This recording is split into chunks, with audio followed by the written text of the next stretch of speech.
Good evening, everyone. Welcome to the FearFans podcast. I'm your host, Don Elmy, and with me is my co-host, Nick Muley. And we are diving right back into some holiday horror. And for the rest of this month, we are going to be doing episodes on not only Tuesdays, but also Fridays as well. So, and for this episode, I'm really excited about this one. We got a great one for you today. This is a film that has been part of my childhood. It's a film that I enjoy going back to every year, and it is the 80s classic Gremlins. And for me, it's a film I haven't seen up until last night. I have not seen in nearly 25 years, literally since the late 90s. So up until last night, that movie, pretty other than the director of that film, everyone else's names, the film itself, everything had all been lost to me to time. Yeah. Here, Mr. Nice Guy says, "Hey, buddy, what's up? How are you?" I'm doing great, Mr. Nice Guy. Yeah, we're really excited for tonight's episode because I've always loved Gremlins ever since I first saw it back in the year 2000. I was only 8 years old. Jeremy, you have to remember, growing up, we didn't have all these different, we didn't have HBO. You should know, we didn't have all like HBO Max and all these, websites that we could watch movies now and stuff like that. And plus, I was growing up. Although looking back now, I wish I could have seen it a lot sooner. I mean, I did see it, but I wish I could have seen it, over these last couple years. But I guess it just never entered my mind at that time growing up. Yeah, I mean, it's not like we had devices back then that would allow us to watch just about any movie we want anytime we want. And you have to remember too, growing up in that era, there were movies obviously that I had no knowledge about, growing up. So it never just entered my vocabulary. No excuses. No excuses. Just get your dad to rent it from Blockbuster, just like my dad did. And we used to have a Blockbuster right near in our plaza area. Yeah, back in those days. But that's how I got introduced to Gremlins. My dad just rented a movie at random. He thought, this is probably one of the most family-friendly horror films that he could think of. So, yeah, I ended up loving Gremlins ever since. I wish I could have thought of loving it sooner. I seriously don't know what it was that didn't make me love it at first. I guess, that I was a strange kid back in the day. Need to make another Gremlins movie. You said they've been trying to, right? I'm sorry? What Mr. Nice Guy said. They said they need to make another Gremlins movie. You said they're trying to make another one, right? Yeah, sorry, I was checking something else on my Facebook, but great. Yeah, that is true. They have been trying to get a sequel off the ground for the past few decades. It's pretty much been development hell. I think partly because of distribution rights, and also because they were having a hard time figuring out what kind of a story to go with. Where can they go from there? It's because Gremlins was just has a standalone sequel that as we all know, from 1990. And oh man, it's like you think it was silly. The first Gremlins is silly. Wait till the second. You see the second film. It gets they really go really off the rails.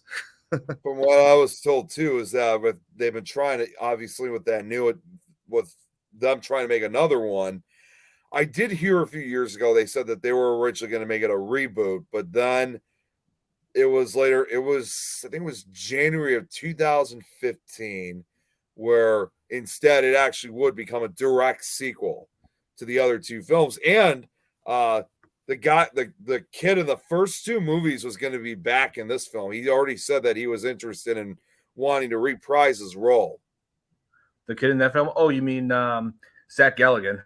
Yeah, Zach Galligan. He already said that he would be more than happy to reprise his role along with what was her name? Phoebe Cates? Yes, thank you. They were both interested. Oh yeah. And and I think he actually did at one point, during a Super Bowl, he hey Billy, thank you for joining us. He did reprise his role just very briefly, but it was just for a commercial. Yeah, it was for a Super Bowl commercial, which is typical of what they do with. In addition to the funny commercials they make, they always pay homage to like a lot of old movies, usually from the '80s for some reason. That they do, yeah, because the '80s were like simpler times for some of those people. Some people, I guess. Yeah, see, like what Billy said, Gremlins would want Zach and even Finn Wolfhard as the leads. Give it the Ghostbusters Afterlife treatment, huh? Yeah, in a way. Yeah, Much throw like they Finn did Wolf. with Ghostbusters, they made the first two in the '80s, and then they were going to make a third, but it just never. After the fallout, the second one that never, and they were going to release the third one in the early '90s. Of course, that never happened, obviously. Oh yeah, yeah. Then we get that reboot that hey, got mixed criticism. The Ghostbusters Oh, reboot from mostly 2016. negative criticism. Yeah, it's like I refuse to like. It's like when I first saw it, I just didn't want to have an opinion on it because either opinion you have, people are going to give you are going to tear your head off for it. It's like Yep. if you love this film, then you're betraying the first. If you hate this film, then you're a sexist. If you don't like that film, Yeah, so that's why I've never watched it. yeah, I guess. Oh, here does Small Soldiers kind of count as a third movie? Well, I mean, Small Soldiers. I mean, it was directed by Joe Dante, yes, but the Gremlins wasn't really part of that. It was just more like AI, just another story of AI gone awry. You know, where they put computer chips into action figures, and then they just take their roles as commandos way too seriously, Oh my god. wreaking havoc. And one thing I've noticed about all kinds of about Joe Dante, like with all of his movies they makes, he always featured that one actor who's no longer with us, named Dick Miller. Dick Miller, yeah. Yep, he was in Piranha, he was in The Howling, he was in Gremlins, of course. I would But not be I would not be surprised if he was also in which is another Joe Dante movie that he made in the late '80s. I told you about last night that stars Tom Hanks is The Burbs. It's such you got to watch it. It's such a hilarious movie, The Burbs. If you like a lot of Joe Dante's movies, you're gonna like The Burbs. oh yeah, I'm all for it. You know, I always loved Joe Dante's humor that he has in these Oh, movies. well, it's even better with Tom Hanks in it. Oh yeah, got to see it for that too. And a lot of people find this surprising about Gremlins is like a lot of people love Gizmo, but some people don't even know like who played the voice of Gizmo, and it was Howie Mandel. Yeah, who really went on to, who had quite a voice acting career, and later by the late '90s, early 2000s is when he started becoming a host for game shows like America's Got Talent. What Deal was or that No other? What was it? Deal or No Deal. Deal or No Deal. He's had quite the interesting career. That he is. And same way as the man who has voiced the Gremlins, Frank Welker. Yeah, Frank Welker, who has voiced so many, Oh not yeah, just only in the live action field, also in the animation field. He has basically become just about almost a lot of our generation's childhoods. Like before, the generation now, the generation before that, our generation, the generation before us, and the generation before. He's been doing this for like 50 years and still going strong. oh yeah. Since the 1960s, he's been pretty much the voice of all kinds of people's childhoods. He's the voice of Scooby Doo and Fred in the Scooby Doo Yeah. animated series. All sorts of those series, and because they keep rebooting it over and over. But yeah, he was the voice of Garfield. He's the voice of let's see, Megatron and Soundwave in Transformers. In Transformers, yes. And let's see, Dr. Claw in Inspector Gadget. He's done all He was kinds. also in Futurama, of course. Oh yeah, Sometimes The Simpsons. I mean, he is literally one of those guys who has been in just about almost every film company out there that you could think of. He has no boundaries. Oh yeah, Frank Welker. He's got hundreds, like literally hundreds He's got like of 600 credits. Yep, he's got hundreds of TV show and movie titles under his belt, all kinds of roles. He's he's like probably the biggest voice actor. Like probably he's got like probably the lengthiest resume I've seen on any voice actor. I'm surprised he's not considered the modern day man of 1,000 voices.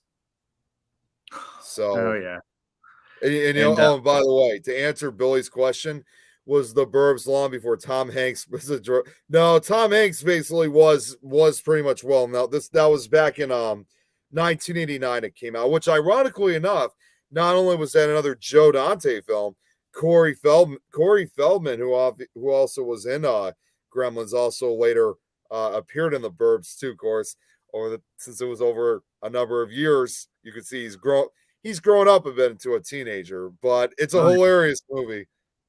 oh, yeah, and Corey Feldman was also that same year. He was in Friday the 13th Final Chapter. Yeah, he played Which Tommy was in that. originally meant to be the last film. Yep. Oh man, we were lied to. Yeah. This Howie Mandel did he in the Super Bowl ad? I'm not sure. He might have. I think he may have. I mean, I wouldn't be surprised. He would. I'm sure he would have loved to go back to that role again. Yeah, Frank Welker. He's been Fred for decades. That is very true. Yep. And let's see. No, I never owned them. No, I didn't. I'm pretty sure kids who bought those things just sitting there waiting for them to come to life. Yeah. What's up, Mort? Hey, Mort, how's it going? But let's see. What else? One thing I wanted to mention. This like I said, this film. Excuse me. Bless you. Like I said, this film was released. Excuse me. So this film was released in 1984, which I consider to be a huge year for the world of cinema because there were all kinds of huge hits have been released that year, such as let's see, The Terminator, which also starred Dick Miller. You know, when he was, his short-lived role being gunned down by the Terminator at the gun store. Yep. And let's see what else. Indiana Jones: Temple of Doom. Also the first PG-13 movie, Red Dawn. Let's see, Never Ending Story, Nightmare on Elm Street. You know, the list goes on. Again, he was another long time actor. I think he started his film career actually long before then. I think in the late 50s he started. Sounds about right. Let's see, wasn't Rambo in 1984 or 1985? Yeah, somewhere around that time, Billy. Yeah. So, like I said, big year for cinema. And of course, obviously, yeah. Well, don't forget also you had Ghostbusters that came out in 84. Very true. And let's see. Yeah, like I remember the only other like Zach Galligan, he's like done quite a few roles, but this is probably his most iconic one, like where he played Billy in the two Gremlins movies. And he was also in an episode of Tales from the Crypt. He was let's see, it was I think the fourth or fifth season, if I remember right, where the episode was called Strung Along, where Donald O'Connor was aging puppeteer and took Zach Galligan as his like kind of like. Yes, I remember that one. Yeah, that was one of his that was probably one of his few antagonistic roles. Oh yeah, and you know, and what's funny too is Corey Feldman also would later appear in an episode of Tales from the Crypt, and eventually would also appear in one of the full movie version of Tales from the Crypt, Bordello of Blood. Yep, very true. And so did Tom Hanks in one episode. Yep, None with Alone in the Heart. Yeah. I never saw that episode. I didn't even realize Tom Hanks made an appearance in Tales from the Crypt. And he directed that episode. Oh my God, are you serious? Very serious. Wow. Yep. And his wife Rita Wilson was in another one, Morning Mess. So yeah, so many people on here have been in Tales from the Crypt. They said it was kind of an unusual show for its time because they would bring in all these actors, you know, most of whom never really worked on horror and probably have, and for those who are still acting, probably haven't since, but they brought them along on that show. Oh yeah, for like one episode. Yeah, it's usually just one episode. I've very rarely see any of them star in more than one episode. But other than like I mentioned, Corey Feldman, but that was different though because he was appearing in a full movie then. But he was in it. He was in one other one half-hour episode too. Oh yeah, and what else was I gonna say? So yeah, Gremlins like. The whole idea about Gremlins originally was how the term was coined during World War II, where they kept having machines that kept on going, like as I said, on the fritz. You know, like especially with planes and all kinds of war machines, and thinking that like the enemy troops are like putting gremlins in the machines, causing it all to malfunction. And this is a term that was Gremlins was originally created by Roald Dahl. Yeah, yes, children's novel writer Roald Dahl, and and so I believe one of the earliest attempts at one of the earliest attempts at adapting a gremlin as a creature into a film is in what I can only describe as the greatest episode, could arguably be the greatest episode of Twilight Zone ever. Yeah, I already know exactly which one that is with Gremlins. Oh with yeah, a gremlin, with that which one doesn't gremlin. have. It's under no way any close to the appearance of what they would look like in the Joe Dante film, but it really kind of stayed closer to the story about invading planes. Oh yeah. Yeah, it was the episode that focused on William Shatner's efforts to warn everybody in the plane and put a stop to a ape-like gremlin that's sabotaging a wing. There was I have to say this right now because since we're talking about this, there was just a few days ago I got a tag from someone and it was a snapshot of the gremlin on the plane from the Twilight Zone. Oh yeah. And people always, associate my knowledge like with the cryptozoology stuff. Mm-hmm. So they tagged me and they said, "Hey, it's Nick." Nice. I was a gremlin. Oh man. And there was of course this was also parodied on The Simpsons, like all kinds of horror films. That was except it was a school bus, obviously. Yep, because and in the early 1940s as well. It even got the attention during World War II. Was when even one of the Looney Tunes cartoons made an episode based on the gremlin theory about Bugs Bunny being tormented by a gremlin on a plane, which was ironically one of the few episodes where Bugs Bunny is the one who was defeated and beaten up, unlike most episodes. Oh yeah, I think I've seen that one before. It's an easy episode to find. And as far as modern films, like one of the most recent occurrences where a gremlin was portrayed in a film was I think Shadow in the Cloud, where Chloe Grace Moretz played a World War II pilot who was doing war against a gremlin who was trying to sabotage her plane. Oh, geez. I didn't even know about that film. I mean, I haven't really seen it. I heard it wasn't really that great, though. But I've seen what the creature looks like, and it looks kind of believable as a gremlin. So. Oh, really? Yeah. It's like I like Chloe Grace Moretz, but don't think that film was like probably her best work. I prefer her in. I feel like the Tom and Jerry one was an upgrade compared to that. Oh, jeez. Don't even bring that up. Oh man, but so in this film, it takes place during Christmas time in Kingston Falls, USA, because they can't come up with a state for this to take place in. There's like first of all, I think it starts off in New York's Chinatown, where Randy Peltzer, played by Hoyt Axton. Wait, what was his name? I thought it was actually China itself. I didn't think it was Chinatown area. No, it was like a Chinatown area. Hoyt Axton. I was right. Yeah. And that actually would explain now, because he was using US dollar bills to pay for the Mogwai. That's right. That does make sense now, thinking, well, he was using US dollars, so yeah, because I don't think they accept US currency in China. They don't. They use I'm not sure what they use, but whatever it is. I gotcha. And so he goes over there trying to like promote his own business, because he's an inventor, and he basically is promoting what I can only describe as a toiletry utilities, like what do they call that? Like a Swiss Army knife. Like a Swiss Army knife of toiletries called the Bathroom Buddy. And he generates like a ridiculous scenario saying, "Hey, you'd probably need this for if you forget to brush your teeth and you're on the bus. Who the hell wants to brush their teeth on a bus?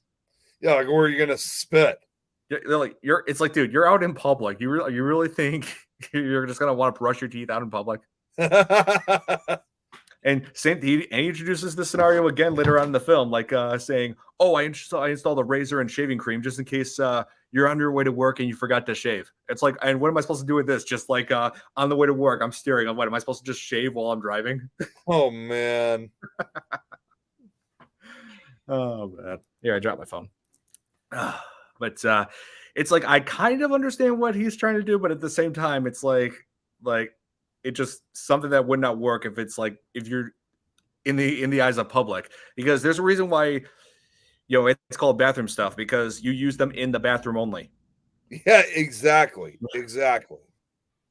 Yeah, but and of course he has even crazier inventions at home, including an like this crazy fly swatter. And also that egg device, that device that they use to break eggs for breakfast and such. And it's like, okay, maybe even if it did work, you'd probably still get eggshells in that thing, so it kind of defeats the purpose.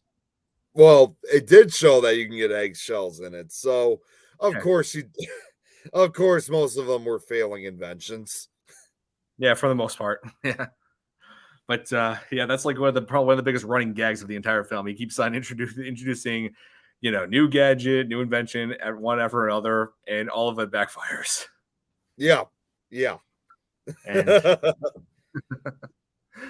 okay, and so what? Anyway, as he is in the store, he comes across a little creature called a mogwai, and decides he wants to get that for his son Billy for Christmas. But the store owner, who was only named Grandpa in the credits because he was like a grandfather to a little boy who was showing Randall around. But in the sequel, he does have a name, Mr. Wing.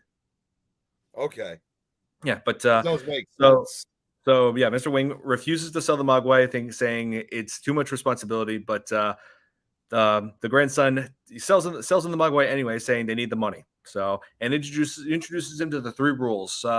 Is don't expose them to light, and it's because light damages them, and also sunlight kills them. Sunlight kills them. And 2, keep them away from water, which we find out later that water causes them all to multiply. Yep. Jill's in the house. What's up, Jill? Hey, Jill. Thank you so much for joining us. Yeah, we're talking about one of my childhood favorites and also a holiday favorite. And yeah, we were just discussing the Mogwai, the 3 rules, and I was just but that's the final rule. The final rule is don't feed them after midnight, and they never say why. That's the thing. Don't you think that the boy should have at least explained to him, why he shouldn't do these things? Because it probably would have discouraged him more or made them want to be more careful. Exactly. Or maybe the grandfather just didn't tell the boy or something. I don't know. But yeah, so yeah, again, Gizmo, voiced by Howie Mandel. Like a lot of people compare him to Furbies. Like yeah, I know they look like Furbies.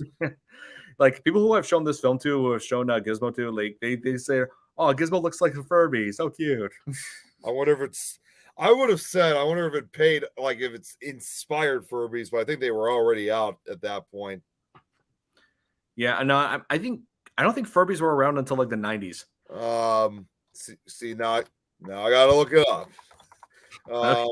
They came out. Oh yeah, you're right. Well, way later. No, yeah, Furbies didn't come out till way later. That was 1998. Yeah, 1998. I knew it because I remember back then my sisters and my older cousins had those. I have, like I told you, I'm trying to work on that channel, and I'm adding like all the old commercials in, which is like from the late 90s and stuff. I actually have the some of the very first commercials of those things. Jeez, sorry if you heard that. My Slinky here is running around the basement like crazy, so if you hear any noise, that's her. Slinks being her crazy old self. Yeah, she's hyper right now. Yeah, the zoomies, huh? But Probably does. But oh yeah, always. Oh, and also I forgot to mention one invention that he does make that I think was hilarious was the card shuffler that goes haywire, spitting out cards, making machine gun sound effects. And I'm like, why does it sound like a machine gun? Yeah, I know that didn't make a lot of sense. Oh man, but let's see. So yeah, like I said, he brings home the Mogwai, names him Gizmo, gives him to Billy, and yeah, Billy is like apparently like the only person who is able to support the family because of his job working at the bank, and because his dad's invention business is probably not doing that well. Yeah, big shocker there. What's up, Joanne? Hi, Joanne. How's it going? But yeah, like I said, his dad's invention business was failing. Big shock there. But and so yeah, Billy is like works as a comic book artist on the side. Trying to just trying to become an artist. But then wants to date his co-worker Kate, who is having some Yuletide woes. But yep, yeah. So he's got a lot going on. What? Oh, okay. Sorry, I just dropping in to say hello, but going back to. Oh, are you talking about Chrissy Baggett, if I'm correct, or that's what I'm thinking of? Unless you know someone else by Chris, unless you know someone else by the name of Chrissy. Yeah. So I'm trying to share this onto my Facebook page, but I don't know. It's just not displaying it like it did before. Yep. Yeah, it's just Joanne, tell Chrissy I said hi. Okay. Yeah, I'm surprised it's not showing up. Well, I mean, it's saying that it's showing on the wall, but I don't know. Let me see this.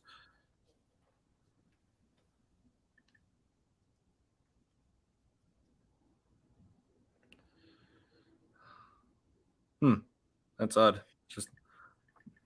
Just not showing it on here.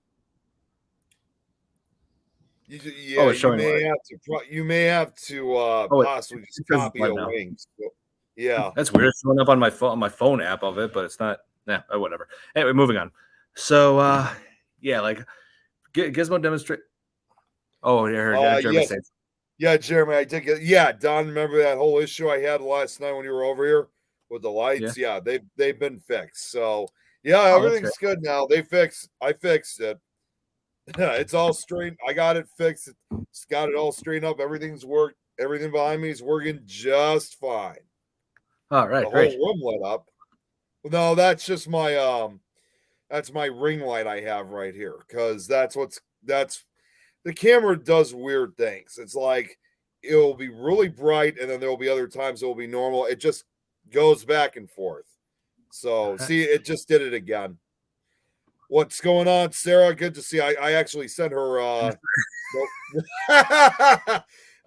Sarah, Brad is not on yet. Not on, at least not yet, but I'm sure he will be. But nothing about his ex-wife. Yep, see, even Jeremy said he ain't here. Yep. And so for everybody in the Things Network joining, yeah, like I posted a link to Messenger if in case you wanted to join us and discuss the movie with us. So feel free. Yeah, sorry. Just had to clear my throat. Gotcha. And let's see.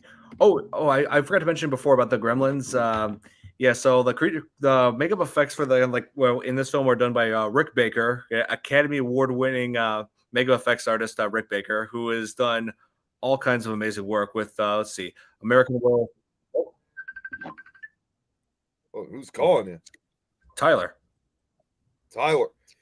You're going to have not much, Tyler. How's it going, man?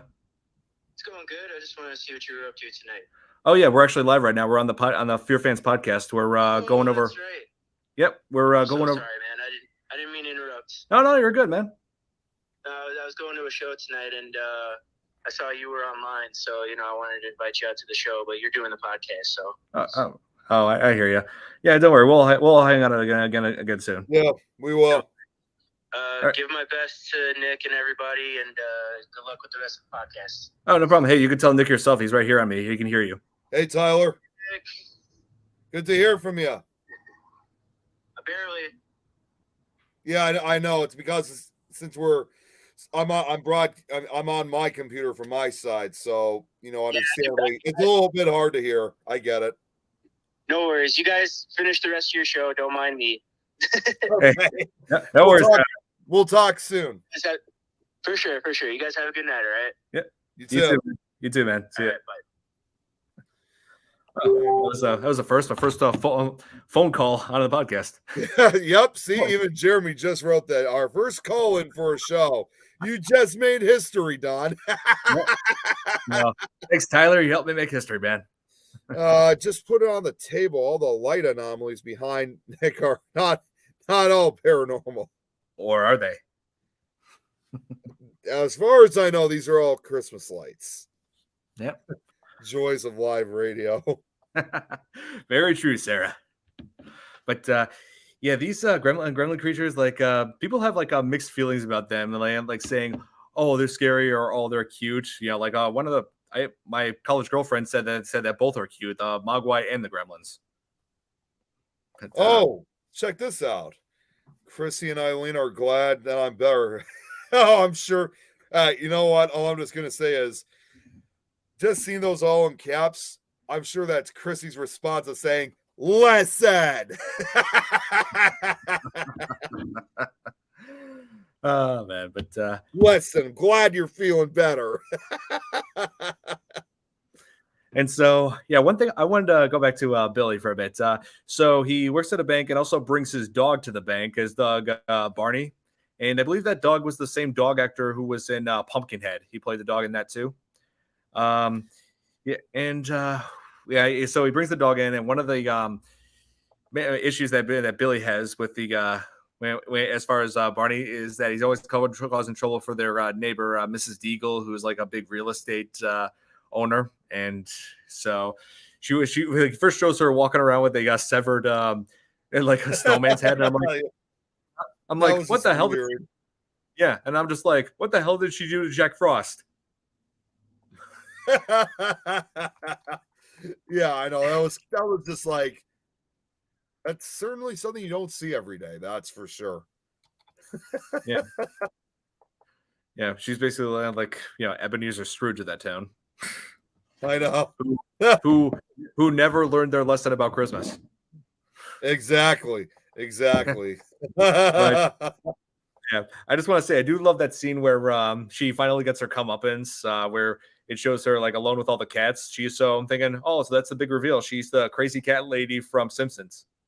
Do you mind if I share the screen really quickly, so just to kind of explain what she's become since then? Because if you think about it, what if she's not truly dead?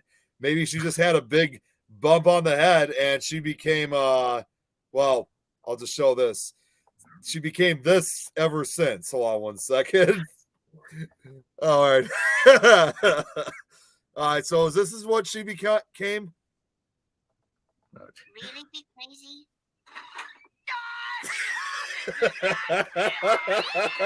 Okay, now we're gonna get copywritten. No, if I just show a few seconds, it should be fine. We're getting copywritten now. This video is about to be taken down. It's being copyrighted by the crazy cat lady. Crazy cat lady was Mrs. Deagle all along. She's gonna. No, don't worry. We won't have to. It is gonna be. This is a copyright issue, but I don't think we're gonna be blocked. I think we're just gonna get a bunch of cats thrown at us. Okay. Now I'm boarding up my door. Right into this podcast, I'm boarding up my door over there. But and of course the Gremlins, when they take her out, they start off by doing probably the most harmless thing they've ever done: Christmas caroling. Yeah, I know. Yeah, when she opens this, she hears like humming and thinks, "Oh, Christmas carolers," and grabs some water to throw at them. But it's like, yeah, you don't want to do that to the Gremlins. It just makes it worse. But yeah, and so doing more harm than good. And so, yeah, she opens the door, finds them all like dressed up in Christmas in like winter attire, and they all just start like this singing, and yeah, it's like, and she's freaking out. I'm just like, what? They're just trying to spread the holiday cheer. There's nothing wrong. You know what? I would basically kind of put it this way: what she was trying to do to them, this was gonna hurt. This was gonna hurt her more than it hurt them. And I was waiting for Billy to snap and flip out of Miss Deagle. I'm pretty sure our whole town was ready to flip on Miss Deagle, but the Gremlins pretty much got the job done for him. Because the whole caroling thing was just a distraction for one of the Gremlins who got inside and was tampering with her chair to make it go on the fritz and go Turn it into a roller coaster. Go up the stairs at super speed and launch her right out of a window. That looked like fun. I thought that looked fun. Thinking, you know what? If I ever needed one of those, and if something like that happens, if I have no choice but to go up, I'll do it. It's fun until you fly out the window and break your neck. Well, at least your last few seconds of life, you had fun.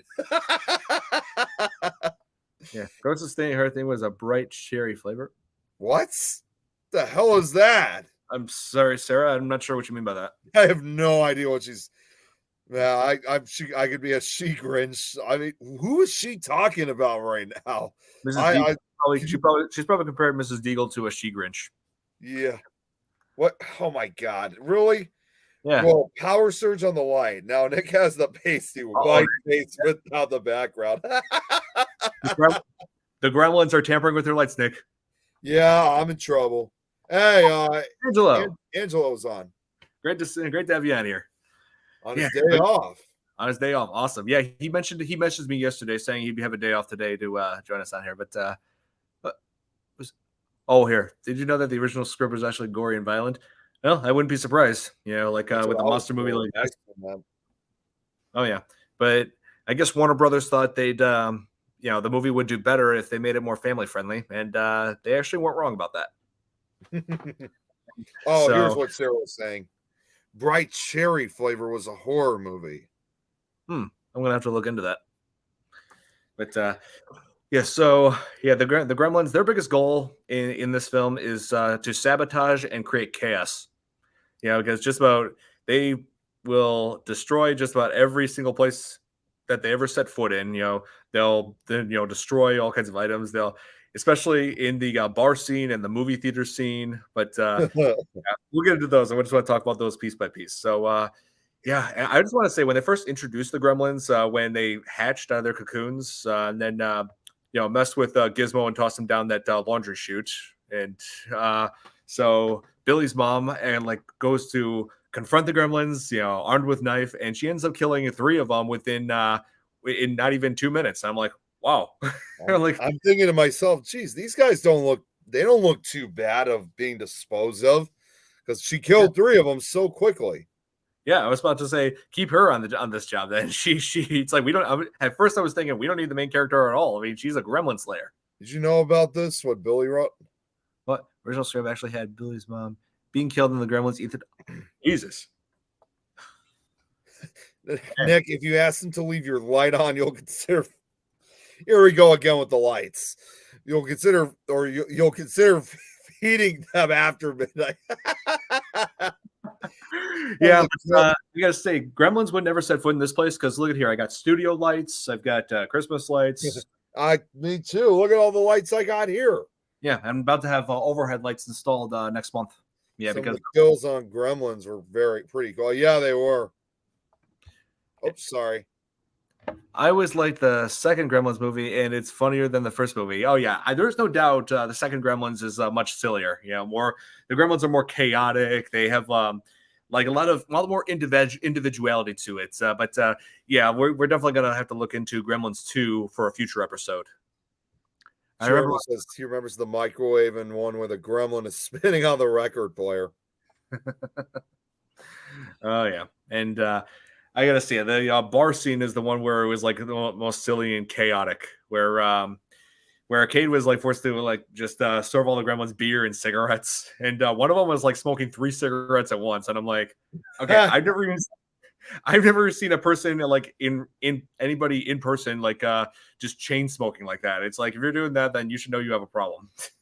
The closest I've seen to anything like that, it wasn't with 3 cigarettes, believe it or not. It was an episode of Seinfeld when Kramer was smoking and he drank a whole chug of beer down. As he said, here's to feeling good all the time.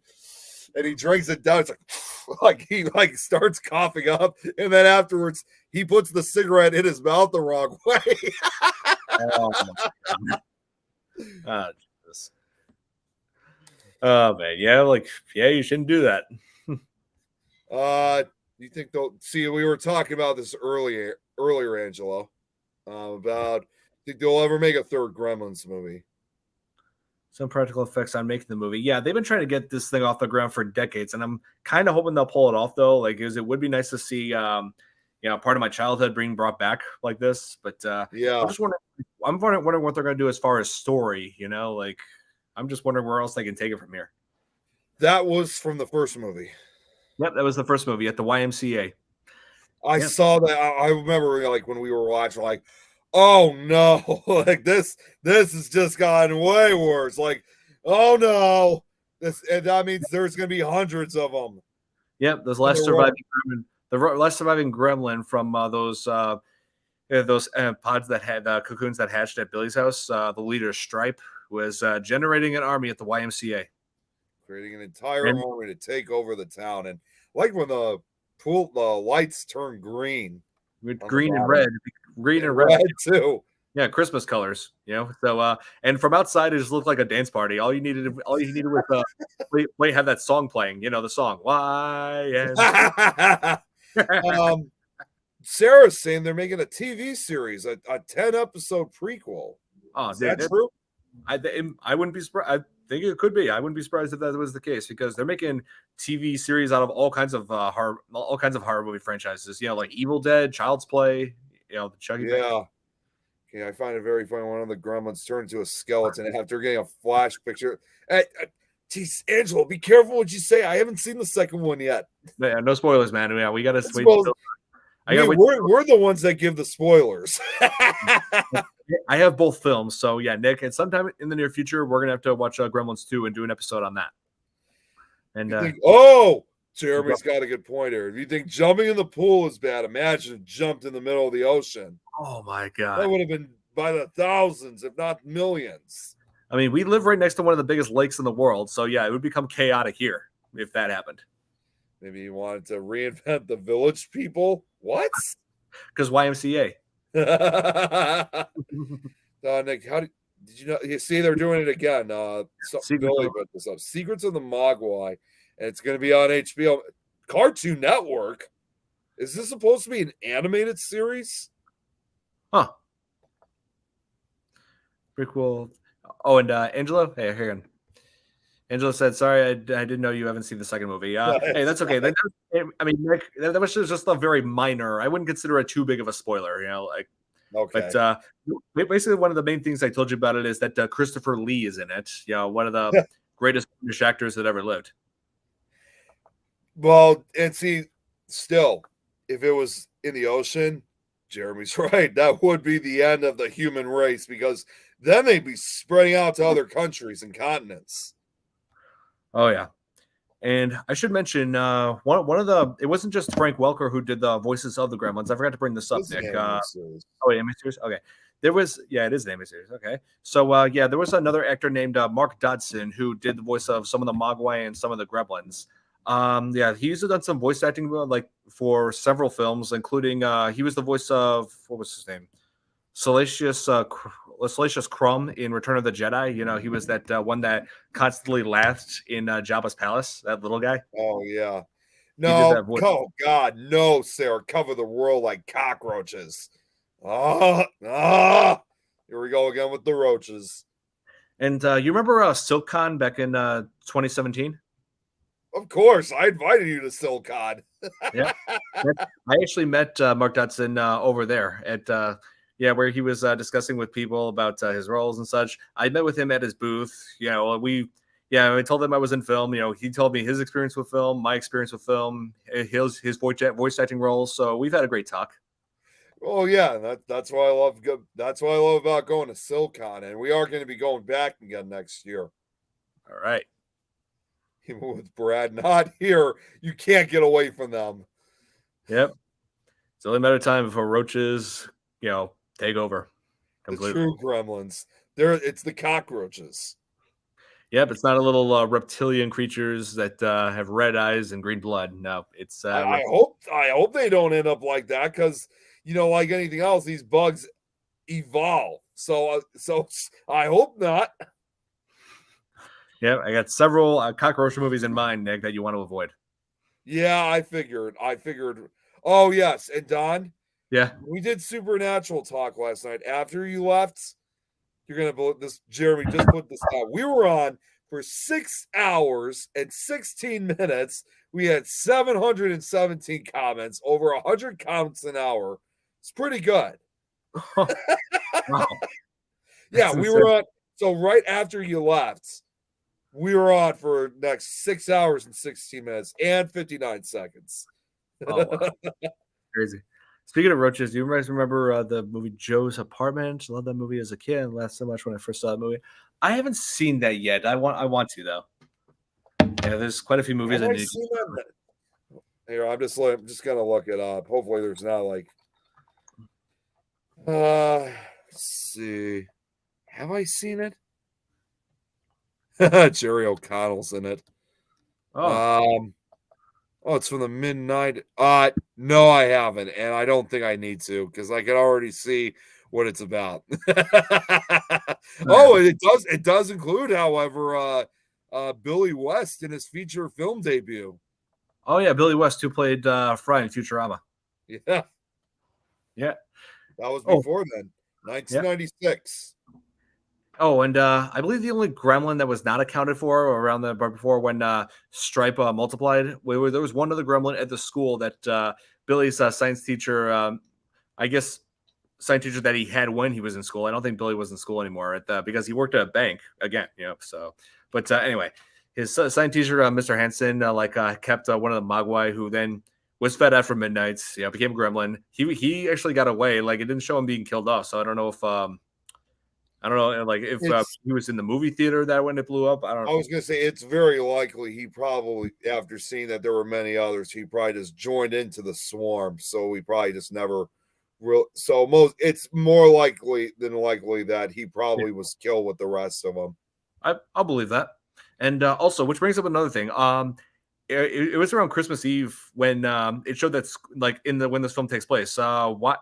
I can't think of a school that's open around Christmas Eve in the United States. I don't blame you, Jeremy, because since he was also on the other show I was on earlier. And by the way, that other show that we were on for half of that. We were on it for, well, not him totally, but I was on it for 3 hours straight. So sorry, I just had to point that out for him. So Jerry O'Connell lives with thousands of talking cockroaches. Oh, okay, that's. I'm good. Now we definitely gotta see it. You can go see it. I won't. I have not. I won't. Okay, and who was trying to look up the history of Gremlins? They seem to have a very modern cryptid, which is interesting as they seemed anti-technology. Yep, I mean they were created. The idea of Gremlins would have originated, as I mentioned earlier in the podcast, during World War II, believing that enemies had put Gremlins into some of their war machines, planes, tanks, and whatnot to sabotage them. And the term Gremlins was originally coined by Roald Dahl, the children's author, because he started World War II. Don Joe's Apartment was actually based on a short film on MTV. I was wondering if Don could react to that, but I won't. You can get Brad on to be part of that episode. Oh yeah, it was nearly 3 hours and 40 minutes. Jeez. Hey Don, when do you have plans to watch Feng Shui, the horror movie I recommended to you to watch? I'm having a hard time looking for that film, Angela, because I'm looking at stream services and it's not available. I'm not sure if it's available in this region, but I'm wondering. I mean, it's got to be out there somewhere. I'll find it. It might be on one of the movie watching websites like 123 Movies. You might. I don't want to use that. I don't want to use that. That's video piracy. I use it all the time. Oh, damn it. I just made a confession. Damn it. You just confessed a crime on here, man. Oh man, you better hope the authorities aren't watching. I hope not, because like I said, I there's a lot of times I won't participate in shock and secrets because I don't know if there's a statute of limitations on the dumb shit I've done when I was younger. Because again, I know too many cops now. Was that a confession? Oh no, now I made a confession.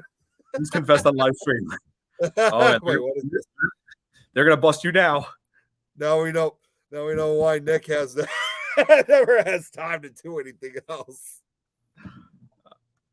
Oh, oh my god! But what was another thing? Oh yeah, the Gremlins actually are even though they are pretty silly in this, they actually demonstrate intelligence. Like there've been like when Billy was trying to warn his mom about them, saying get out of the house. See, they cut the phone line. They oh yeah, they create all kinds of distractions. They can't. One of them camouflage himself inside of the Christmas tree. At least for a minute. at least for a minute. Nice. Oh man, but and of course they make the Gremlin's blood. Yeah, you know when she first kills one of them, the Gremlin's blood is green because yeah, we got to make sure that it's not red because otherwise they might just make this film R-rated. You know, Well, so everybody, to future advice, if you want to make a horror film and make it graphic, you know, insane amount of blood and gore, just make sure it's not red. You know, so that way it's not R-rated. Well, I mean, it would probably also make sense because these creatures are not human, so Right. you gotta change the color somewhat. You can't always make it red. Yep. So that's like the technicality, you know. If it's not red, it's okay.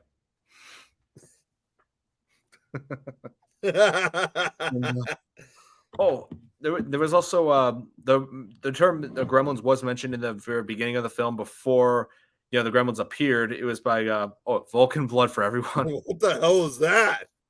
I think she's referring to Star Trek. I think Vulcan's blood is like a different color than it's not red. I don't know what it was. I don't watch Star Trek. I don't really watch Star Trek except for the original William Shatner series. If it's red, you're dead. That's gonna be the saying for for blood in movies. So if it's and that's when you get the violation that it's not an R-rated movie, so you're dead. Yep. So yeah, so the term Gremlins was mentioned in like early on in the beginning of the film, before the Gremlins even appeared, by Dick Miller's Carrie Murray Futterman, who was said he started World War II, discussing the whole theory about Gremlins being put into machines, saying basically he's like expressing his distaste over foreign products. Even though later on in the film it shows him watching TV, he complains about being foreign TV. It's like, okay, dude, if you hate foreign products, why do you have foreign products? Yeah. Complaining, he's like saying, we should have got a Zenith. And I'm like, okay, whatever you want. You want a Zenith, go get one.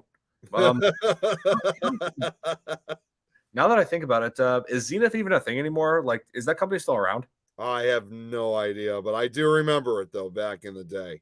I do. I haven't seen any Zenith TVs around anymore. Now that I think about it. Oh, here, let you look. I'm googling it now. Zenith. Billy's asking you a question, Don, saying, speaking of short films to react to, there's a short film that inspired the movie Smile. Laura hasn't slept. Oh yeah, the movie Smile. Yeah, like I gotta. Oh yeah, I'll do a reaction video to that. How about I gotta put it on my list? You know, everybody's giving me requests like crazy now. Did you guys? Sorry, I didn't mean to cut you off. Did you guys remember there was also a Gremlins is in one of the episodes of Extreme Ghostbusters? I don't think I've seen the show. I never saw it. I never saw Extreme Ghostbusters. Oh, this is a good point. He always thinks Ickis from Real Monsters is a gremlin. He kind of does look like a gremlin. Oh. Doesn't he? Yeah. You remember that show, right? Yeah. That was a good show. Oh, here. It says Zenith Electronics, leading U.S. technology development. Yeah, I already know that. Okay. Wholly owned subdivision of global innovator LG Electronics. Maybe they got absorbed by LG. Go ahead. Send the link, Billy. Link to the short? Yep. Please do. But yeah, I think Zenith got absorbed by LG. I think that was their fate. I remember like back in the day, like I used to see like the big sign for it, but now you don't see it anywhere anymore. Oh yeah, that's and that place is an app store now. But yep, yeah, and so yeah, and also what Murray Futterman said in the beginning, like Gremlins, was kind of a foreshadowing, like what's going to be going on with that with this snowplow. Because the Gremlins took control of his snowplow, like crashing out of his garage and into his house, running the two over, and it's like, and he yelled they were Gremlins.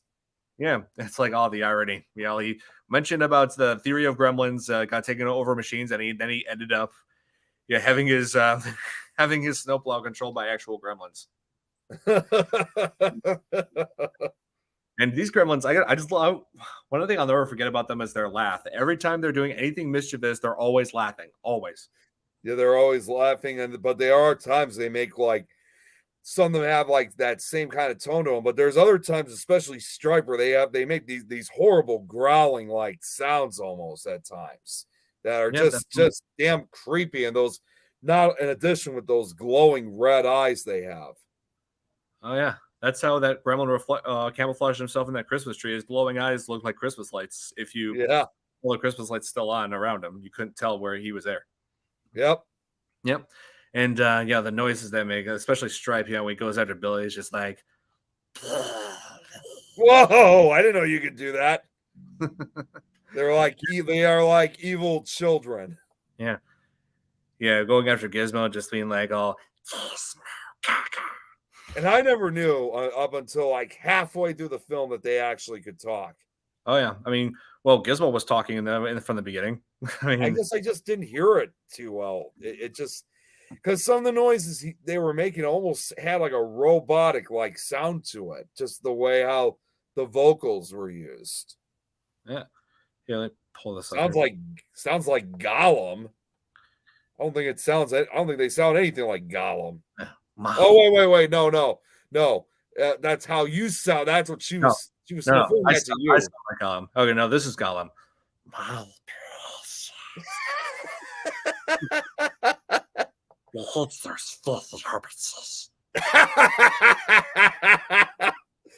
This goes to show that not all Christmas gifts are the best.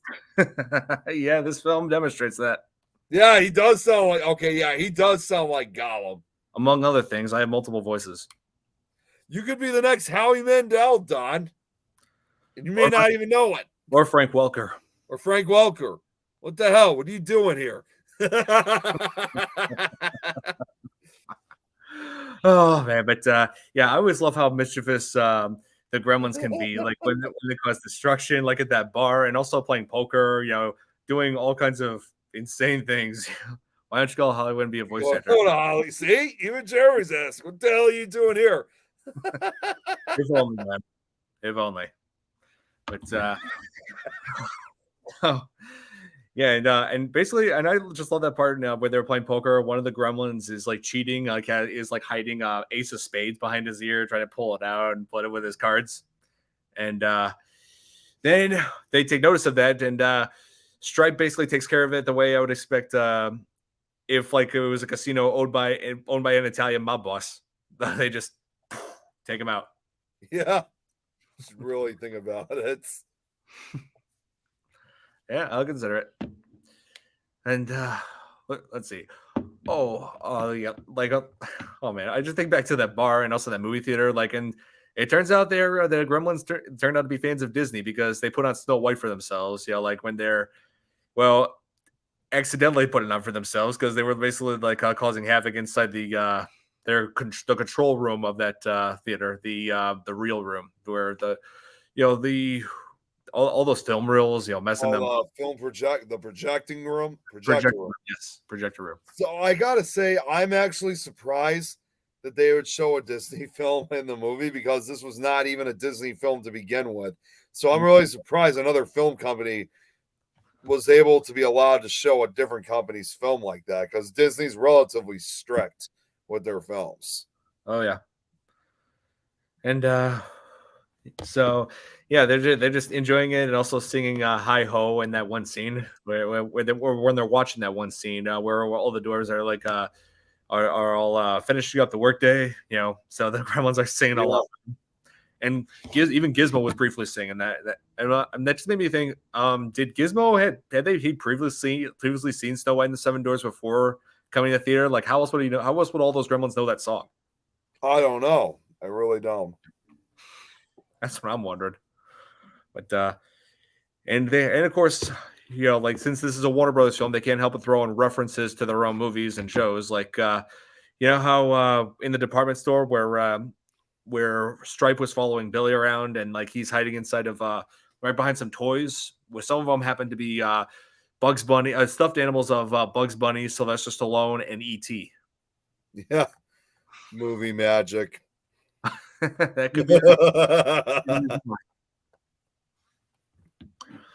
Oh man, but then it turns out they had to use like a gas explosion to kill all the ones in the theater, and yeah, because yeah, that's what was I gonna say. Oh, I also love that shot where where the film like goes in the theater, so it turns into a white screen, and the Gremlins spot Billy and Kate's shadows like on the other side of that screen, so they all go out to the screen. It shows Billy and Kate's side of that screen, and all the shadows of the Gremlins just mounting up against that screen. There was one scene where like it looked like the shadows were completely animated. I'm like, whoa, what is this? Because then the next shot, you can clearly tell it's the props then.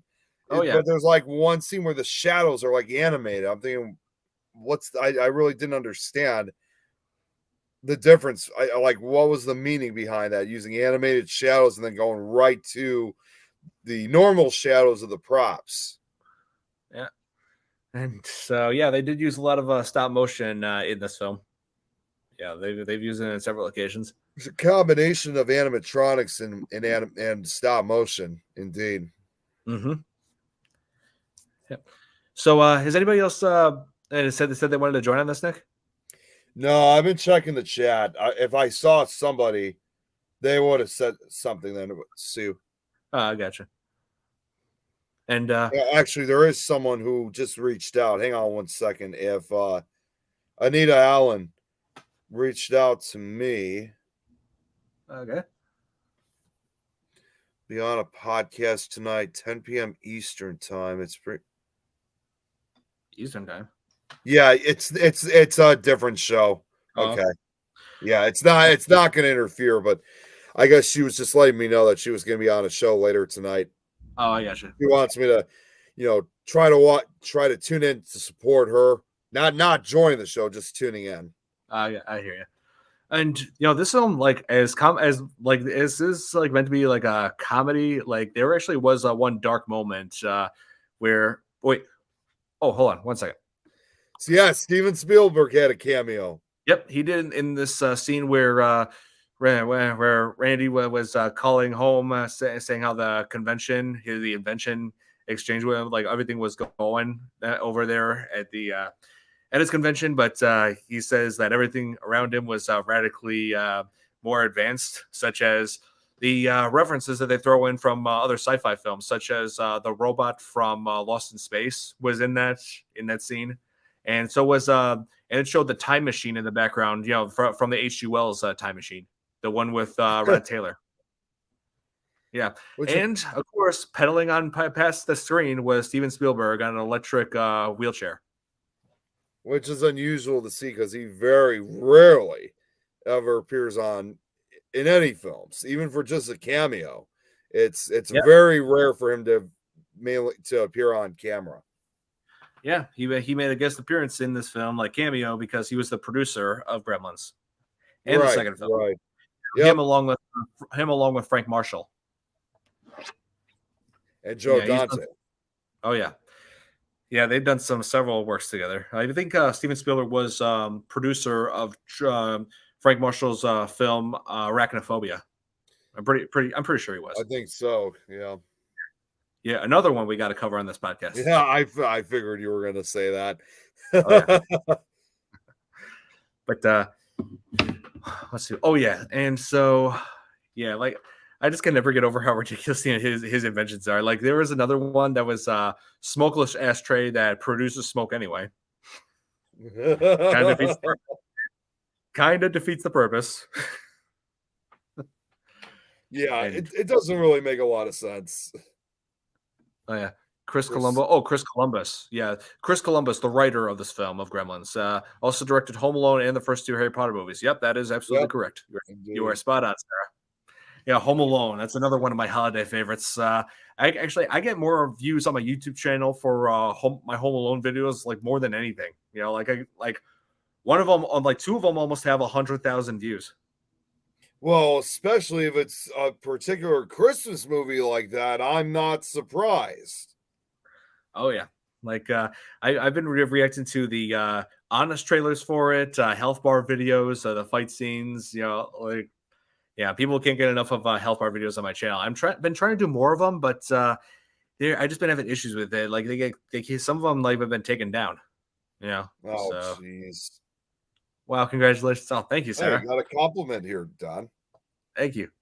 Yeah, like I said, I want to do more of them, but a couple of them, like several of them, have been blocked because of copyright. Like the health bar video for that I did for Child's Play 2, the final scene was taken down. So, Oh man.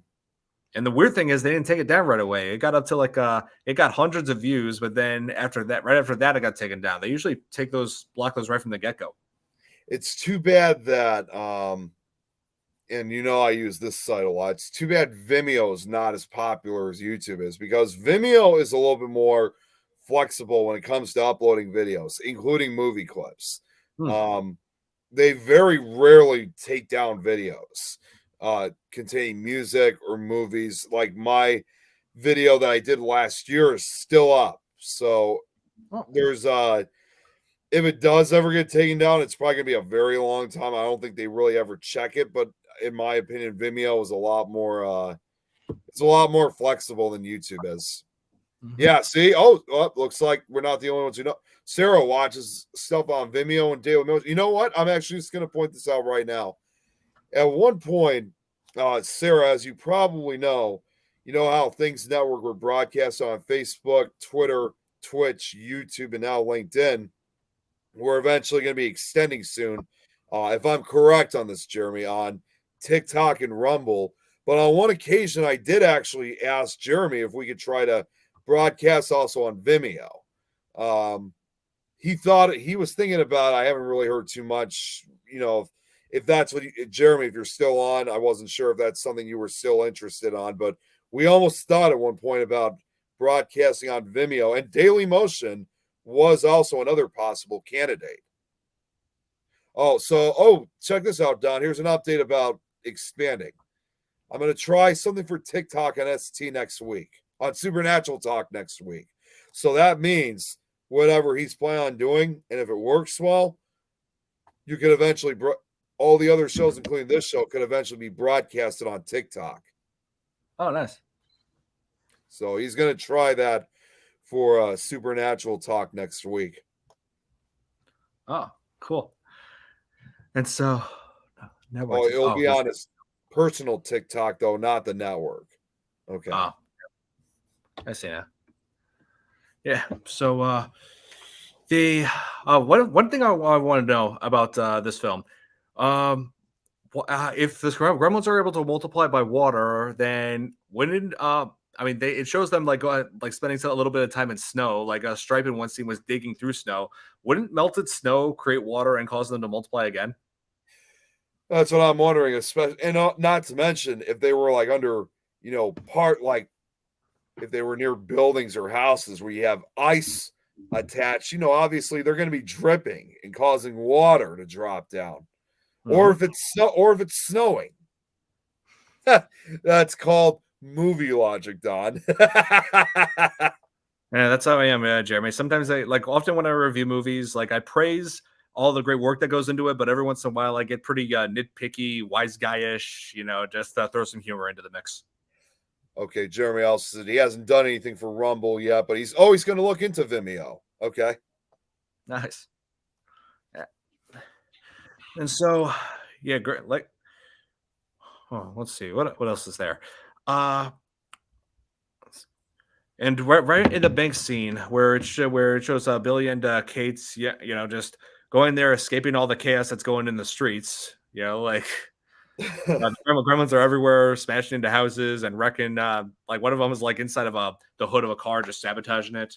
And then chaos. but then in a particularly surprisingly dark scene, um, where Kate explains like why she just doesn't celebrate Christmas, why she doesn't like that time of year, is because she reveals that her father had died on Christmas Eve, where he wanted to surprise her and her mother, like dressed up in a Santa Claus suit and to give them presents, but then he slipped and died by breaking his neck in the chimney. Pretty terrible accident. Yeah, and she just blames Christmas for it. Look into Venmo. What? No, Venmo. They want money. What? What are you trying to say that you want to broadcast on Venmo? I was talking about Vimeo. Venmo? What are you talking? So I will, I'm sorry. I was going to say, it's kind of ironic, both Vimeo and Venmo, they sound almost identical. In fact, if you actually have the phone apps, if you have both of them, they literally are like the same icons with different colors, like switch. So like Vimeo, it's like it's a white app with the dark blue V. And then when you go to Venmo, it's like the opposite. It's light blue with a white V. Oh, he said Vimeo. Okay, so he's gonna look into Vimeo. Okay. Oh man, but yeah. So like I said, she just blames like Christmas for the death of her dad, but Christmas has been around for a long time, and as far as I'm concerned, is not directly responsible for killing people. He basically made the decision to go down a chimney rather than doing the very simple thing as surprising you at the front door, or at least make it look like he came out of the chimney. Like, I'm wondering how you do that. No. What I mean by that is like standing, like tell the wife about it, and then wake up the daughter and say that, and have them like stand in front of the chimney, like in front of the fireplace or something, like to make it look like that he came out of the chimney. Something simple, plain and simple like that. Yeah, I mean, there's like a million different ways you could have done this in a safe way, like much safer. I mean, Venmo is a PayPal thing. Vimeo is the video thing. Yeah, I don't blame. That's the difference. Yep. There you go, folks. Now you can understand which one is which. Actually, with what I found, a freebie there. With Vimeo or what? I'm not sure what he means by that. Not sure.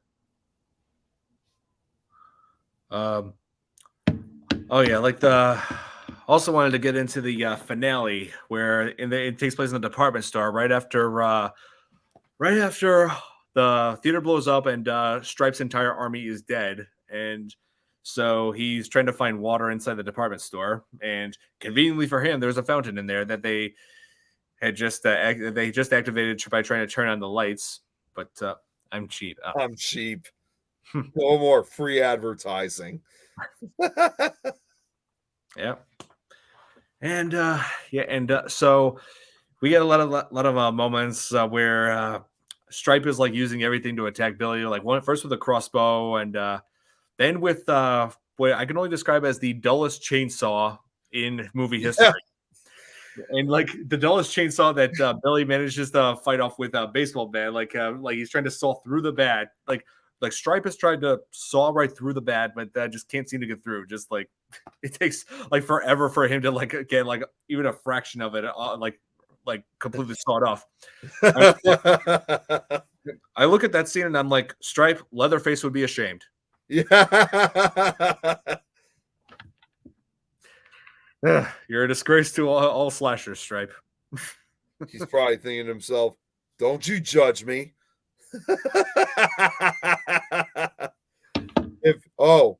Here's a question for if you were a gremlin, what would you do? Oh man, so many options. Oh man, I don't know. I mean, because obviously, I'm not a destructive guy in real life. I don't want to destroy anything, but if I were playing a video game, however, like I would like in video games, I wreak all kinds of chaos in GTA and also in Red Dead Redemption. That would probably be me too, Jeremy. Yeah. It's like, sure, I'm very destructive, but only in video games. That's the only place where it's okay in my book. If I was a gremlin, I'm just gonna say, Don, I would probably want to know the way. That's too inside. They're not gonna get that joke. Yeah, Yeah, he's referring. yeah, He's that's referring. sort of outside. Yeah, he's referring to the He's referring to the Ugandan Knuckles meme. You know, they do you know the way? You know, that meme from 2018. You don't know that for a fact. It might not be an inside one. They might know what that is. Yeah. I probably know what it is because I explained it. Yeah, so there you go. Yeah. Oh man. And hey, I forgot to mention the movie theater scene. Thinking back to that movie scene, those particular shots where it shows all the gremlins moving around, that could not have been easy to film. Oh my God! Seeing that there were hundreds of them, imagine how many they had to make for those, and especially how to operate them. Oh yeah, tons. A lot of them. A lot of techniques to make them all like come to life. Like when it comes to like creating multiple characters that just look similar, there are certain films where like it could be, simple. Like that's from the net. Wait, what? That's from that I think she's thinking about the sequel came out in the early 90s. No, this is from the 80s. No, yeah, Gremlins 2, the new batch came out in 1990. The original Gremlins was 1984. So, yeah, like I said, big 1984, big year for cinema. A lot of great movies came out that year. Yeah, a lot of favorites: Terminator, Nightmare on Elm Street, Never Ending Story, Red Dawn, all kinds of things. Yep. Oh yeah, and Indiana Jones: Temple of Doom. Oh, Nick, did you know that they're making a new Indiana Jones film? They already released a trailer for it. No, I never knew. I didn't know that they were making another. Yeah, let's just hope they learned the mistake that Spielberg learned his mistake from Kingdom of the Crystal Skull. I don't think I saw that one. I've seen the others, but I don't think I've seen that one. You are very fortunate. Let's see. The new one is called Indiana Jones and the Dial of Destiny. Oh, Steven Spielberg's not directing it. I'm wrong. My mistake. So quite an achievement considering the tech then. Oh, yeah. See, to making a scene like that movie theater sequence from Gremlins, that was done today, they'd be using CGI. Oh, no doubt. Yeah, but they should all. Yeah, I just pointed that out. I corrected myself, Sarah. Thank you. And yeah, I just like to point out that it feels like a lot of times we become very over dependent on CGI. I mean, sure, CGI does have its uses, but only if done right. Yeah. But there are some things that CGI do not do as well as some practical effects have done in the past. They are supposed to be using de-aging technology for the new indie movie. They are. They most certainly are because, they've taken several years off of Harrison Ford to make him look younger. And, because I think the new one's supposed to take place in the 1960s. So started on the 1930s, the first few films. Then Crystal Skull was in the 1950s, and now we're going to the 60s. Yeah. Oh, man. But, I wonder what Gremlins would like if it was made like in modern time. I mean, would they really use that much like practical effects, or would CGI just do everything for them? I think CGI would probably do everything because that's what some movies basically are doing nowadays. Yeah, I mean, there are still some movies that use practical effects. I just watched one. I just want to watch one of the other day. It was called The Monster. Where have you ever seen The Monster, Nick, or heard of it? I don't think so. Yeah, it's where there was a troubled mother and daughter who are like on the road, broken down after hitting a wolf on the road. But then turns out that this area is like the hunting ground of a big dark monster. And I gotta say that the practical effects that went into it are fairly impressive. Oh, it sounds like it. Yeah, so it goes to show that practical effects are not entirely dead. I mean, they're not as used as much as they used to be. Real fire is always better than CGI. I don't understand why for safety, but still fire. Mm-hmm. I mean, fire has had its great uses in film, yes, but at the same time, it has not been without it. has not have been used, not without some incidents. Like I think a stunt person actually got burned when in that scene in one scene in Wizard of Oz. Like there was a fire effect that caused somebody to get seriously injured. I think I read that Yeah, somewhere. well, I heard about that. That was quite a pretty bad accident. Oh yeah. I think that might have been with Margaret Hamilton, and that's who it occurred on. I'll have to double check on that. Yeah, because man, it's been a while. I haven't seen Wizard of Oz since my ex girlfriend's place. But Oh, it was yeah. just on a few days ago. My dad was watching it. Oh, I got you. And so yeah, Gremlins. If they were making another one, like if they're really gonna get this third film or TV series off the ground, I'm interested in where they're gonna go with it. As far as prequel, like I'm guessing going into where Gizmo came from. But Perhaps because we never did find out its origins. nope. So if you ever want to find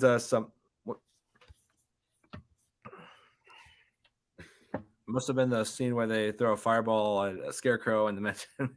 That's what I'm guessing. Yeah. But this goes to show like some film productions do not come without accidents. You know, I've seen all kinds of crazy things happen on a set. Oh, definitely. Oh yeah. That's why all stuntmen, you know, I appreciate what they all do, but at the same time, they always gotta be cautious because you just never know when something can happen. Right, exactly. Yeah. And so, yeah, the director of this film, Joe Dante, he's produced some. He also directed the sequel, Gremlins 2: The New Batch, like I mentioned before, Nick. And one of the films that I also am pretty fond of that we're also going to cover in the podcast in this coming year is Piranha, Right. which also starred Dick Miller. Yeah, where he played a owner of a newly opened resort who did not want to believe that some mutant piranhas were making their way towards the resort, and finds out the hard way that he probably should have taken that seriously. Yeah. That just sounds like a recipe for disaster. Although surprisingly, I've never seen Piranha, but I did see the 2010 remake though. Oh yeah, which had Richard Dreyfuss in it, and Yeah, yep, and we're referencing Jaws singing "Show Me the Way to Go Home." I think it was just basically him playing his character from that movie. I think so. No, Yeah. Sarah, that was not made. That was not made for sci-fi. That was released theatrically.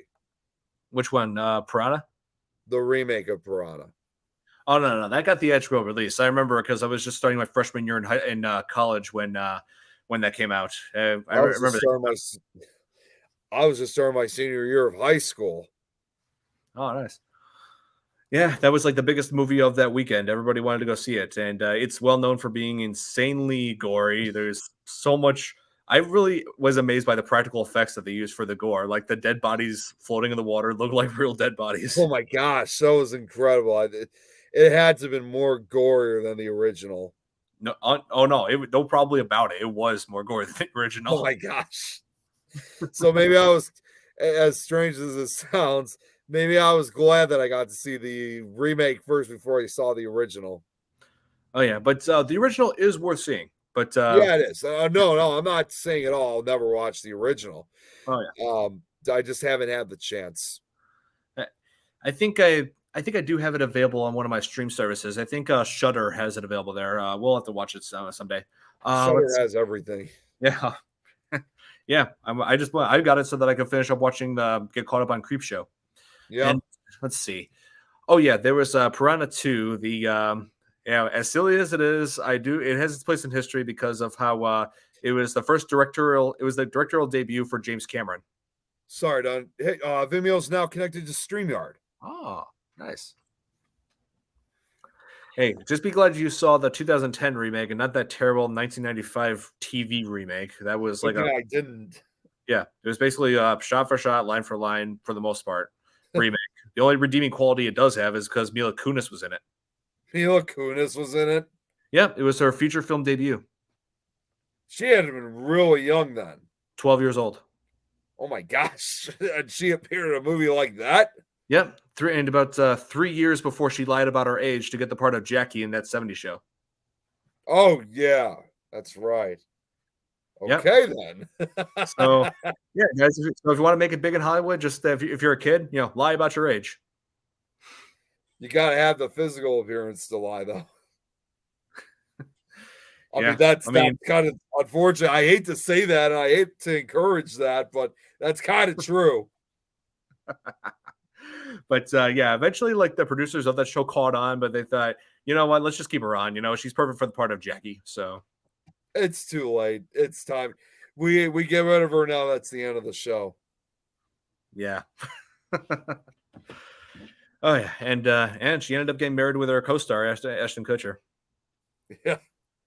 Oh, nice. Here, Jeremy just said we'll test Vimeo next week and see how it goes. Sweet. Awesome. Nice. Awesome. Yes. Oh, man, but so yeah, Gremlins, one of my favorite movies to watch during the holiday season. It's this along with all kinds of other horror, like Christmas horror films that we got to cover. Let's see, one of them is definitely going to be Black Christmas. We're definitely going to cover Silent Night, Deadly Nights. Let's see, Santa Sleigh. Santa Sleigh, yes, that very silly guy. Like, it's a film that you can't take seriously, but you can't help but laugh. Yeah. I would have said, and I said this to you right before we started Gremlins last night, Don. I thought I should say this on the show. There was one other movie that we also didn't mention that actually is kind of a Christmas horror movie, and that's Ghostbusters 2. It is set during the holiday Christmas season. But I know I just don't want to cover the sequel before we cover the original. Yeah, so it's probably gonna have to wait till next year. Yeah, unfortunately. But yeah, we'll get to that. Yeah. So, wow. Yeah. Like you said, you first saw Gremlins like what was it, 25 years ago? It was definitely the late 90s, that's for sure. It had as far as I can remember, I'm probably gonna say it had to have been somewhere like around 1997 or 98 or maybe 99. Oh yes, and Jeremy, thanks for reminding. And also too, The Conjuring 2 is also set during Christmas. Oh, Jill's back. I was wondering where Jill's been. I was wondering where you at. How about Fat Boy? That's a good funny one too. I don't even know what that movie is. One hell of a Christmas. Nice. Yeah. So, let's ask everybody this: if a Mogwai was real, would you want that for a pet, despite the terrible risks of owning one?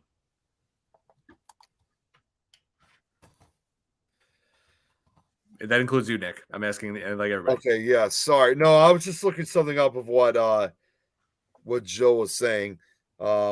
Oh, jeez, my rewatch it this weekend again. Mentioned that earlier is the worst movie I've ever seen. Oh, right, that movie. Yep, it's an action comedy of Santa. Please watch. Treevenge. Really? Treevenge. But okay, so what was? I'm asking everybody if Mogwais were real, and would you want one for a pet, despite the terrible risks? I don't think so. To be honest, I think it's just too much of a risk for me to have something like that. Even with their cute appearance, they I'm just not trustworthy of it.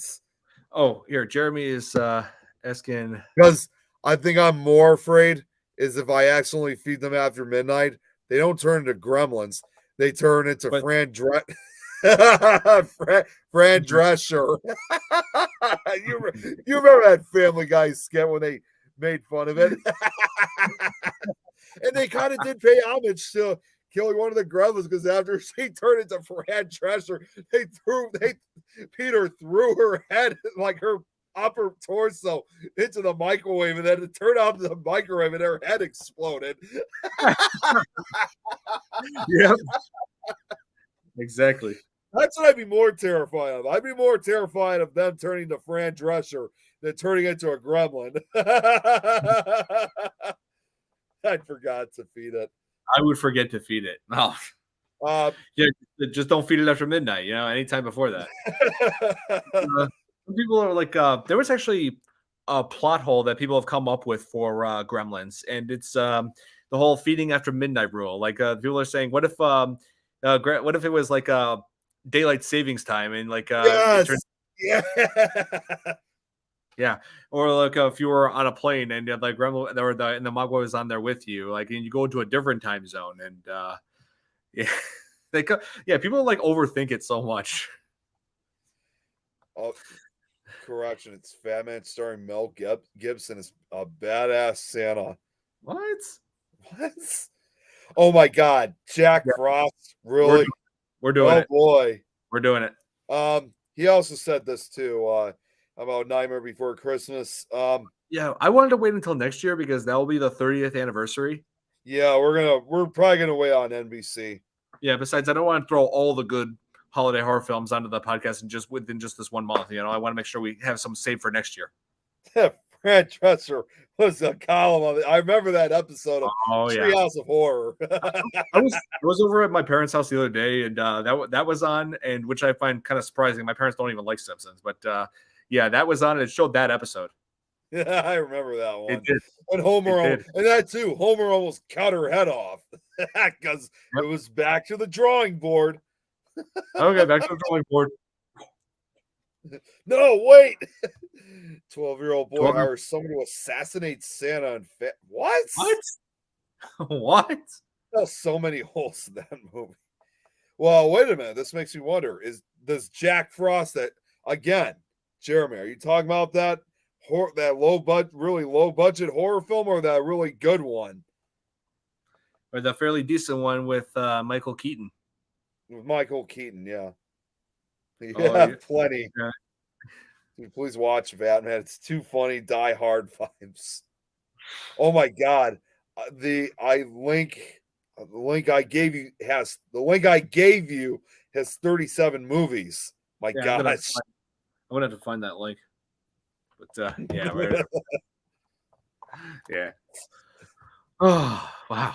Yeah, but so yeah, Gremlins, one of my all-time favorite horror comedies of the 80s, and it like seeing it last night. We both watched it again like last night so that Nick, mostly because Nick needed to see it in preparation for this episode. But yeah, it's still as great as I remember. Still fun And to right watch. before we had to do a 6-hour show.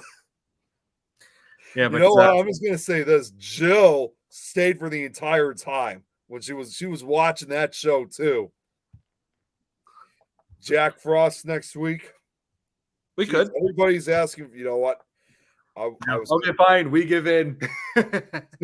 I was going to tell you that we should do that voting technique again for like what movies should be viewed next, but I don't think it's necessary because everybody is making their decision now. They want us to talk about Jack Frost. Oh, here's a request for my channel. For this done, I got another request. Please react to the Theorizers Home Alone videos and how a what? I have no.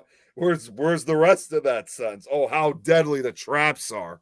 They got 1 to 4. Yeah, he must have accidentally hit enter, posted the comment before he could finish the rest of the sentence. But yeah, Billy, I'm willing to look into that. You do know that he's talking about the other Home Alone movies, right? 1 to 4. Yeah, god awful fourth one. I mean, are you sure you want to go? Are you sure you want to go beyond 2? Yeah, man, I've been. I mean, third one was just decent. It was okay. I mean, hey, it also had Scarlett Johansson in it, so that must be the trailer Fat Man that Jill sent us. Yeah, it's the home stretch, Nick. It's the 7 for 7. 7 for 7. Yep. Said if Bill's ride or die, stayed the whole 6 hours plus. Third isn't bad in my opinion. Yeah, it's not terrible. I mean, it's not as good as the first, but I consider it an upgrade compared to Home Alone. Every Home Alone after that. No, you don't. Because I gotta say, Nick, like the new Home Alone, Home Sweet Home Alone is just as bad as the fourth one. Oh my god! I did a review on it over this year. Yeah, so And basically it just ends with a forced happy ending. Like, oh my God, no. That where can't be. where everybody, including the people who broke into the house, are just sitting enjoying a Christmas dinner. It's the happy. It's the 5-hour energy reaction. The third one was my first exposure to the franchise, and I watched as a kid before I watched 1 and 2. What? How could you see that one before you saw the first two? Yeah, I mean, are you serious, Jeremy? You and Jill were still talking after we left the show. Well, you know what? I'm just going to say this now. And Jeremy, you don't know this, but I actually ended up talking to Nikki from Australia at 2:00 in the morning. Yeah. Oh, here. Billy said. Oh, sorry. Okay. Billy said the new one was just a cash grab and Disney trying to cash in on the Fox's properties. Yeah, nail on the head right there. That's exactly what that is. And because Disney was trying to, because here's the thing. There was only so much that Disney can really cash in on as far as Fox's properties, because there's a lot of things that Fox owns that are not meant for kids, like the Terminator franchise, Alien franchise, Predator franchise, Die Hard. You know, like that stuff was not made for kids, and Disney is going to really own that. I mean, is Disney really considering doing something with those franchises? Jeez. I mean, come on.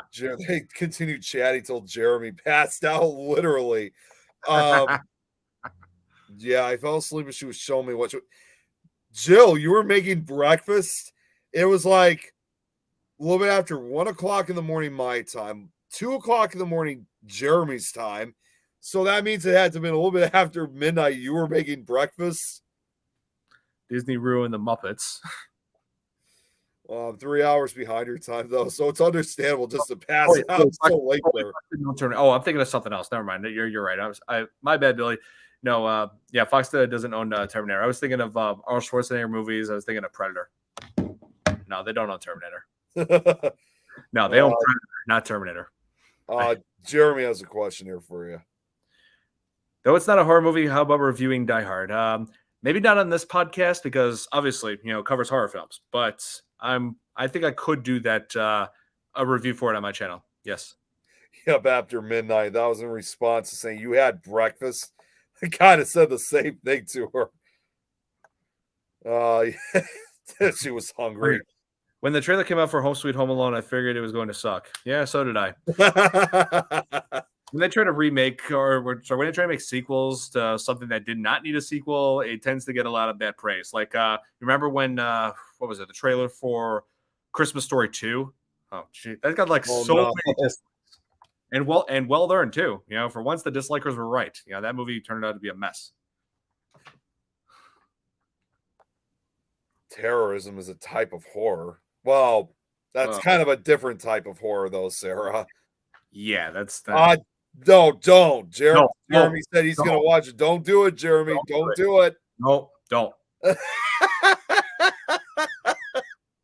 You sure you want to put yourself in that position? So no Home Alone and other. There are so many Christmas movies that there's no way we're going to be able to watch. We're going to review all of them. Just for God's sakes, we got more Christmases. There's always next year. Too late. Yeah, I mean, it's not like this is going to be the very last Christmas ever. So, we're going to cover more as we go, like during the Christmases in the future. Jeremy, I think, is watching. That's why I'm saying he's saying too late. Trust me, I've seen some really bad movies. So have I. I can name quite a few bad. There's quite a few bad. I've seen bad horror films. I've seen bad comedies. I've seen bad action films. There's. Some people think some of the movies in modern time are bad. Like the cinematic trash pile is a whole lot deeper than you could possibly believe. I've seen Uwe Boll films. Who Uwe Boll is, right, Nick? Yeah, I know who that is. Oh God, talk about delusional. Speaking of A Christmas Story, did you see the new one? There was that new one that came out. Yes, I want to. I did not make time for it just yet, but I'm going to. I've had a lot on my hands lately. I heard it did not get the best reviews, but I think there were still a lot of people who liked it. But it was I think to a lot of others, I think it was a much more worthier sequel than the other sequel they tried making about a decade ago. Yeah. Do 2 movies per show. Well, the thing is, I want to do one at a time because that way for next year we still got movies to go over on the podcast. If I do 2 movies at a time, it's like I'm gonna run out of holiday horror films to cover on the podcast. Yeah. That's the problem. But yeah. Whoa! I've seen bad podcasts. Oh wait, hey, watch it, Jerm. Watch it. Come on. Hey, you keep up with this kind of stuff. I mean, that kind of stuff, and I'll send you this special Christmas gift your way. This is what I got for him, Don. Can't go wrong with Gorilla Glue. Oh, trust me, you won't run out of Christmas. Another great Christmas action movie. You want real Christmas horror? I got it right here. Oh, wait, Billy's right. Another great Billy is right. Another great Christmas action movie is Lethal Weapon. Yep, that is true. It takes place on Christmas, and Gary Busey plays a great villain in that. Gary Busey. Yeah, Gary Busey, and let's see, he was also in Predator 2. He played Peter Keyes in that. Let's see. Oh yeah, Silver Bullet. That's another. That's a horror film he was in. He was also he also appeared in an episode, also in The Simpsons, where he played himself, and he learned what it means to have a restraining order. And I just like the way how he laughs. Yeah, bringing up Simpsons again. And also, he was in. He didn't have a major role in it, but he was also in that movie Black Sheep with Chris Farley and David Spade. Yeah, that's right. Oh, so yeah, I think it was to be. I think we're gonna end the podcast here. But did you read what Jeremy said? I could probably use that can. I could spray it on the doors of certain people to keep them from being in the real world. Well, when's the Christmas story? It's already out. It came out in mid-November. Yeah, it's Christmas. She's referring to Christmas Story 2. Not the new one. Oh, the one from 2012, I think. Yeah, the bad one. No, that's been out for a while. Yeah, the bad one. It's been out for a while. Yeah. I gotta ask Jill. Sorry, I just gotta ask Jill really quickly. Jill, did you watch that show that I sent you before you were watching The Frighteners? Did you watch Ghost Hunt Down? Because that was a show I think she really would enjoy. So did you watch it? What, me? Did I watch? No, not you. I'm asking Jill that question. This was fun done. Yeah. I mean, hard eye. You'll shoot your okay. There was a sequel from the mid-90s. What? I don't remember a sequel from that, at least not from that era. The one where he's all grown up now. Oh no, that's a different one. That's not Christmas Story 2. That's that's like the new one. It's a sequel, but it's not called Christmas Story 2. Nope. Yep. Oh, she hasn't seen it. Trying to find where the other Christmas Story came out. Jill, I'm telling you, you'll love the episodes of Ghost Hunt Down. A Christmas Story Christmas is what that was called. But Yeah. I'm looking up what was it? Christmas Story 2. When did that come out? 2000. Was it 2012? Yeah, it was. I thought it was. Yeah, I think it was 2012. Of course, went straight to video. Yeah, big surprise there.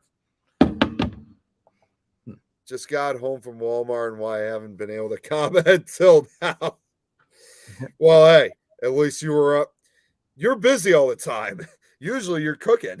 Oh, there was another sequel to Christmas Story. It's My Summer Story. Okay, I didn't know about that one. Okay. Yeah, for some reason that was off my radar.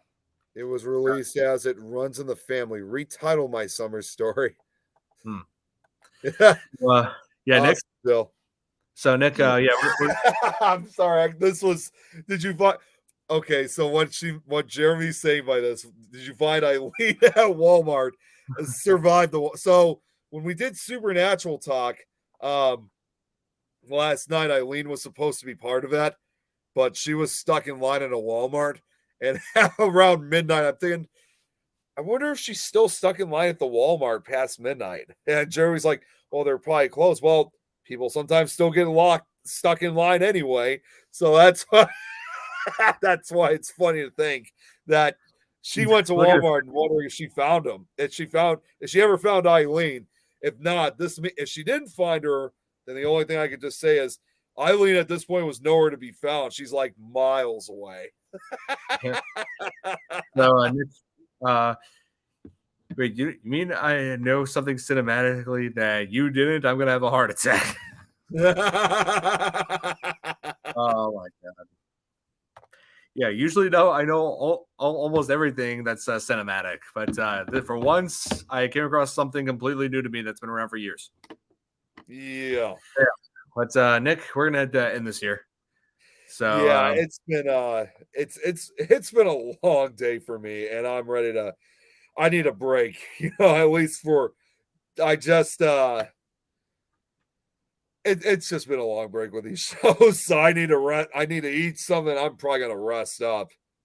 Okay. All right. So thank you all for joining us. And what do you think, Nick? I'm thinking maybe Tuesday, Jack Frost. Well, according to what all the viewers say, it looks like Jack Frost is going to be the next one. Oh man, yeah, we're Jack Frost. We're talking about probably one of the most ridiculous stories ever put to film. Cheesy effects, and yeah, just wait to what I have to say about that film. We actually did a review on it 2 years ago, so it's gonna be crazy going back into this film again. Yeah, it will be. Although I'm not going to say too much. It did give rise, however, to what became a very famous, future actress on that film. Oh, Jeremy said he'll be on that. He'll be on for that one. Oh, you'll join us? Okay, awesome, man. Can't wait to have you back on here. It's been a while since we've had you join our show, so I'm looking forward to it, man. All right. Yeah. So, thank you. So, thank you guys all for watching, and yeah, we'll see you guys on Tuesday with a new episode. So, good night, everyone. Yeah, you all have a great night. Yep. Have a good night.